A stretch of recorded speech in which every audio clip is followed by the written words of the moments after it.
સીતારામ મિત્રો, આજે આપણે એપલ જાંબુડા વિશે જાણીશું. તો એની માહિતી માટે આપણે ઉમેશભાઈ વાઘેલા આપણને એના ફાયદા કહેશે. એપલ જાંબુ એ એક સ્વાદિષ્ટ અને પોષક તત્વથી ભરપૂર ફળ છે.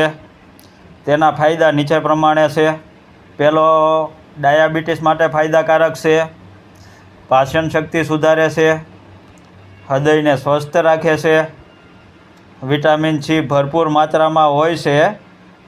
રોગપ્રતિકારક શક્તિ વધારે છે અને ચામડી માટે સારું છે. પાણીનું પ્રમાણ વધારે હોવાથી ઉનાળામાં શરીરને હાઇડ્રેટેડ રાખે છે.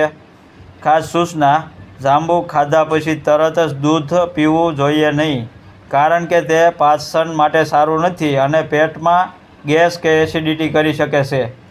જો મિત્રો, આ આપણે ફાયદા વિશે જાણ્યું. મિત્રો, આવા નવા વિડીયો જોવા માટે અમારી ચેનલને લાઈક કરો, સબસ્ક્રાઈબ કરો અને શેર કરો. સીતારામ મિત્રો.